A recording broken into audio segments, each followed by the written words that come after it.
गव्हाच्या पिठाची कचोरी बनवून दाखवणार आहे। त्यासाठी मी डाळ आहे मुगाची ती भिजवून घेतलेली आहे, बेसन पीठ घेतलेलं आहे, हे क्रश करून घेतलेले, धने जिरे आणि शोप हे मी बारीक कुटून घेतले, म्हणजे जाडसर कुटून घेतलेले, आणि हा हिरवी मिरचीचा खरडा घेतलेला आहे। आता मी पिठामध्ये ओवा टाकणार,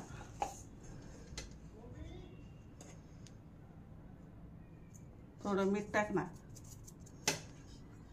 आणि हे थोडं तूप आहे मी ते गरम करून टाकणार।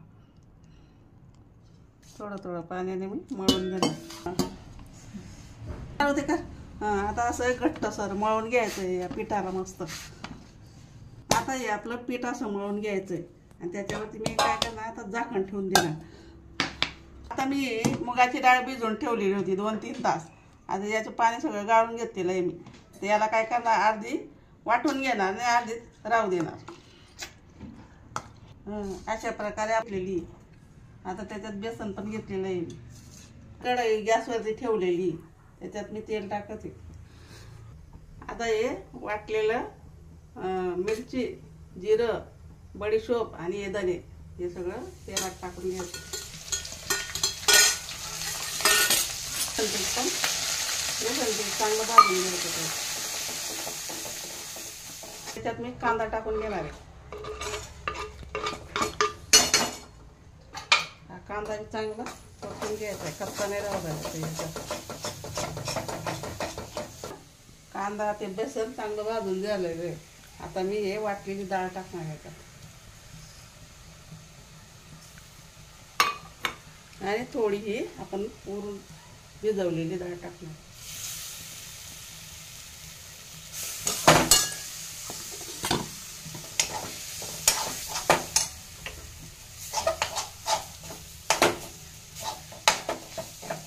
त्यात मी लाल तिखट मसाला 1 चमचा मसाला टाकते, गरम मसाला अर्धा चमचा टाकते,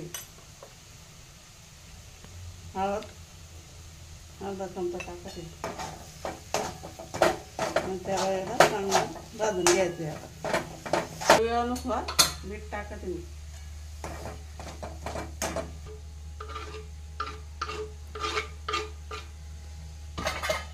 कचोरीचं सारण तयार झालेलं आहे आपलं। मसाला टाकणार, त्यात मी चाट मसाला टाकणार। गार झाल्यावर आपण कचोरी बनवणार। आपलं हे सारण बी गार झालेलं आहे। आता मी काय करणार, असे गोळे करून घेणार, थोडं छोटे छोटे असे गोळे करून घेणार। आता कचोरी करायला घेऊ, असे गोळे करून घेणार छोटे छोटे।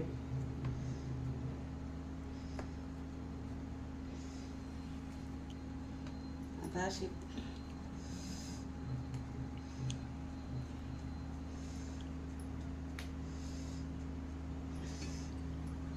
याला मी असं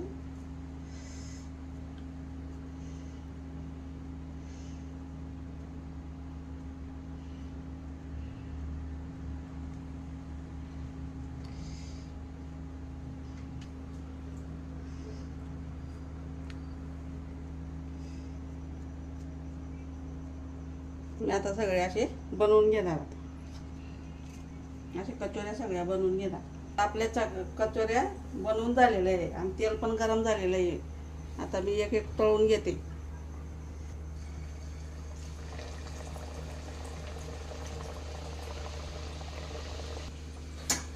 आता आपली कचोरी तळून झालेली आहे बघा, एकदम मस्त झालेली। मी गव्हाच्या पिठाच्या कचोरी केलेली आहे, तुम्ही बी करून बघायचं, खाऊन बघायचं। माझ्या चॅनलला लाईक करा, सबस्क्राईब करा। धन्यवाद।